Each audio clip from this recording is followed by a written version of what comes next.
Alright, hey you guys, welcome back. So once again, I've gathered up some opinions and I'm ready to share them. Those of you who have watched these videos before already know how it goes. If you're new here, here's how it works. This is not an unpopular opinions video. Some of these opinions might be unpopular, but some of them might not. All of these opinions are just opinions I have that I want to voice. So if you've heard any of these opinions before, don't whine in the comment section. These videos basically exist purely so I can voice an opinion and get feedback/other opinions from you all. But now let's get into the video. First opinion is set member positions are good. I don't know why it's a trend now that every group is now a positionless group, but I don't like it. And it's not because I want rigid positions for every group, but rather that companies calling their groups positionless feels like a gimmick, especially because you can always tell that they're positionless in name only, not in practice. In every positionless group I know of, each member still assumes a position. It's just unspoken. For example, Yeonjun is obviously the main rapper of TXT. Chu is obviously the main vocalist of Luna. Yoonjin and Chaewon are clearly the main and lead vocalists of Le Sserafim. Heesung is clearly the main vocalist of Enhypen. It bugs me when companies act like all of the members can do everything, yet essentially act as a group with positions when it comes down to it. That member that does all the rapping is the main rapper. That member that does all of the vocally challenging parts of the song is the main vocalist. Why are companies pretending like their groups are versatile all-rounders while ultimately having unspoken positions for the members? If you're going to insist on calling a group positionless, all of the members should be of equal talent in every area. A group is not truly positionless if every member assumes the same position every single time. At that point, just give them positions. There's no harm in highlighting what each member is good at, and labeling a member the main vocalist or the main rapper doesn't mean that they'll never rap or sing respectively. Giving members of a group positions doesn't limit them, it highlights what they're good at. Groups like BTS and Red Velvet are good examples of members experimenting with different roles while still having set positions that acknowledge their strengths. Positions don't limit groups unless they just lack creativity and direction overall. Next opinion is stop blaming HYBE for everything. I feel like I'm going to sound like a company stan. I promise I'm not. But this trend of blaming HYBE for everything that happens in K-pop is so tired. It feels like every time a trend pops up in K-pop that you all don't like, suddenly it's HYBE's fault. I am by no means HYBE's biggest fan, but people with the weird hate boner for HYBE and HYBE groups need to get over it. We get it. You think HYBE and their groups single-handedly ruined K-pop and are trying to take over the industry.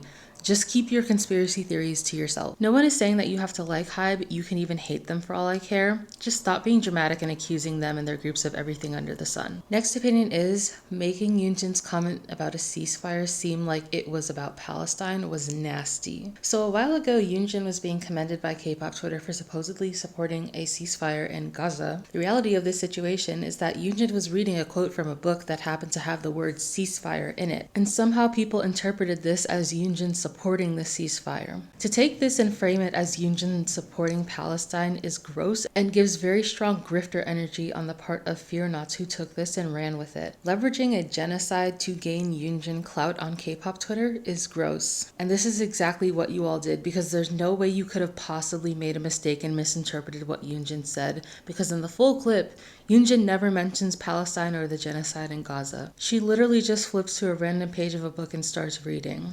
The book itself is a self-help book, if I'm not mistaken, so it has absolutely nothing to do with Gaza or Palestine as a whole. Trying to make Yoonjin look woke through misrepresentation is just nasty behavior. And I'm sad to say that I believed it up until somebody clarified that the original clip was taken out of context because I made the mistake of trusting somebody on K-pop Twitter. Don't leverage tragedies for the sake of your bias's reputation amongst K-pop stans. Next opinion is the HYBE boycott has lost the plot. Now, before I say what I'm going to say, I want to clarify that I'm not anti-boycott, nor do I think that anyone is a bad or fake army for boycotting. I actually am participating in the boycott up to a certain point. I do, however, think that the HYBE boycott has become a hot mess. For those of you who don't understand, some people, ARMY specifically, are participating in a boycott of HYBE groups due to Zionist involvement. The main goal is to get Scooter Braun, the CEO of HYBE America, removed from his position while also removing other producers/composers with Zionist ties as well. I want to clarify that I don't disagree with these goals. I do not like Scooter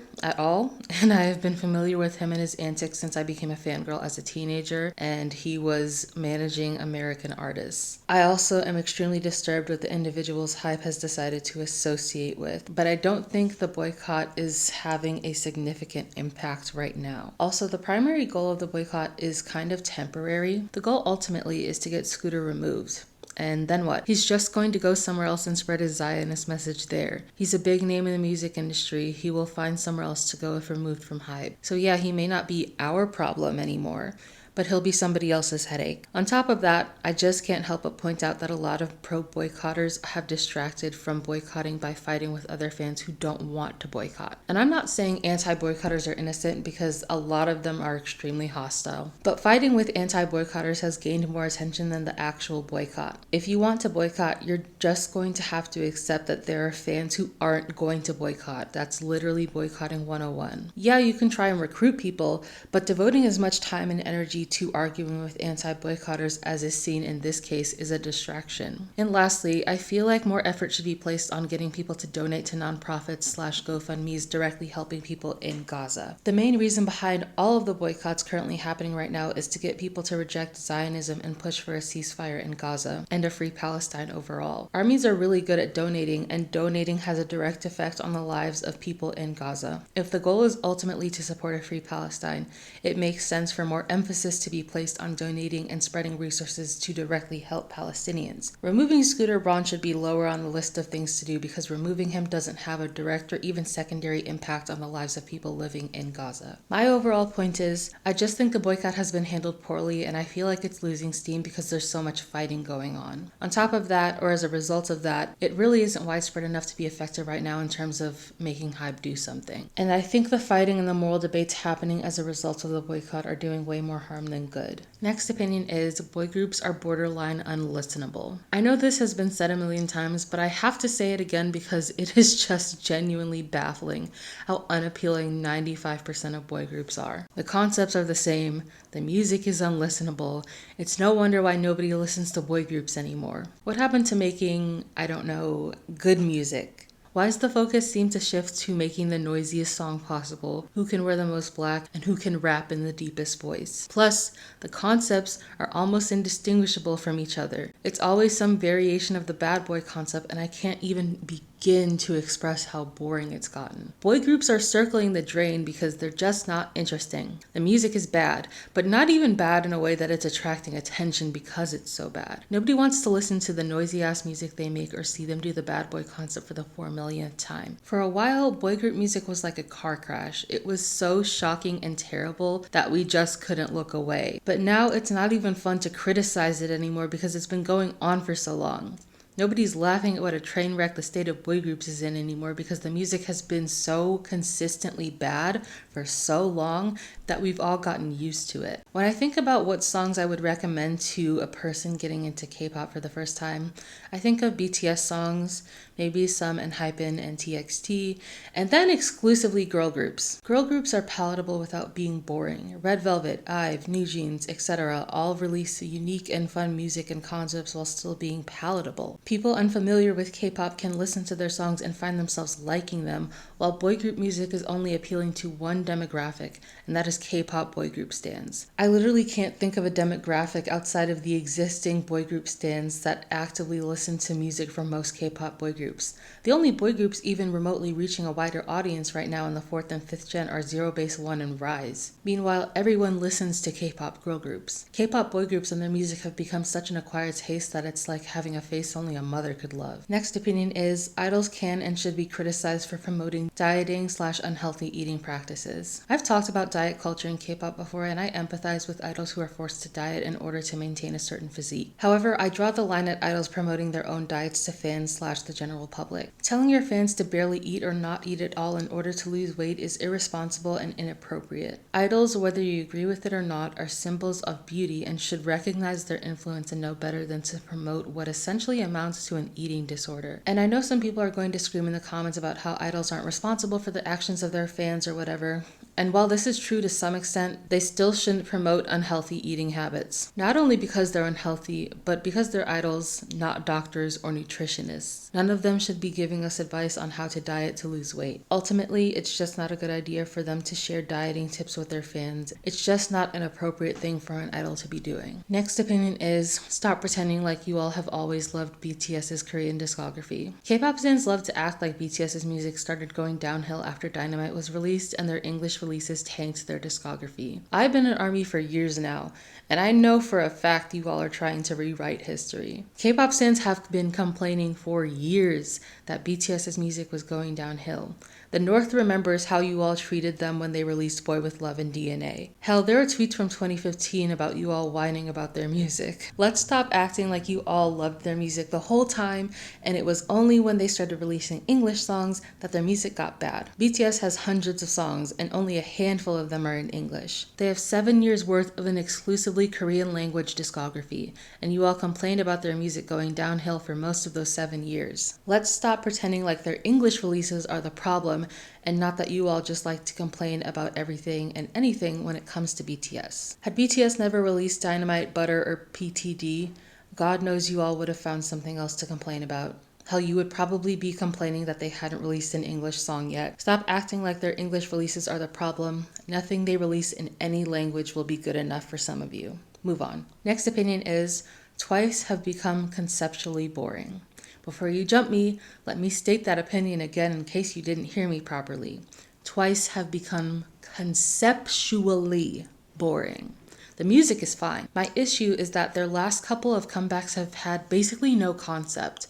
Set Me Free and One Spark were devoid of a concept. And maybe some of you are wondering why it matters to me, but concepts are a huge part of K-pop. There's a reason why there's so much debate around concepts, and it's because it helps create and shape your experience as a fan and give a vibe to a comeback overall. And I feel like why Set Me Free and One Spark failed to make as much noise as Twice usually does, despite being decent songs, was the lack of concept. You can make an argument that the music videos are showing the concept, but it's not really built into the whole comeback. There's a noticeable lack of concept when you compare Twice's recent releases to a comeback like Baddie by IVE or Drama by aespa. That's not to imply that they should do a hardcore girl crush concept, but rather to highlight the potency of these concepts compared to Twice's recent comebacks. I really want to see their next comeback have a solid, tangible concept like Biker, Wild West, Outer Space, literally anything. I think people would be more excited about their comebacks that way. And the last opinion is, idols need to unionize. We've all heard horror stories about the conditions idols have been forced to endure at the hands of their companies, and some legislation has been passed as a result of that, but not enough has changed. The most recent example of egregious treatment that comes to mind is the members of 50/50. The former members came forward about legitimate mistreatment they faced at the hands of their company, and they got dogpiled for it. Not only were they not believed, but they lost their lawsuit against their agency. There are so many instances of idols coming forward about their mistreatment only for nothing to get done. Idols seriously need to form a union to come together about the working conditions they're forced to endure. It shouldn't have to be individuals suing their company for better treatment. There should be a group effort on the part of all idols because it ultimately affects all of them. Because of the lack of solidarity, companies can basically do whatever the fuck they want when it comes to how they treat their idols and how they handle demands for better treatment. For example, how BBC kicked Chu out and smeared her name by fabricating a story about how she was a bully to staff members just to rub salt in the wound. This sort of treatment would have actual consequences for BBC and other companies who behave like that if idols unionize. I'm not saying that something like a labor union for K-pop will happen overnight. I understand that a lot of idols sign contracts that would prevent them from joining a union, but I genuinely want to see this happen. I'm tired of watching individual idols struggle for reasonable wages and working conditions because their respective companies have their boot on the necks of their idols. Idols deserve to be guaranteed safe working conditions and reasonable and consistent pay, and at this point it has to be a group effort on the part of idols as a whole. It can't just be individual idols anymore. Anyways, that's all for this video. I hope you enjoyed it. Let me know your thoughts and opinions on my opinions down below, and I'll see you all in my next video. Bye!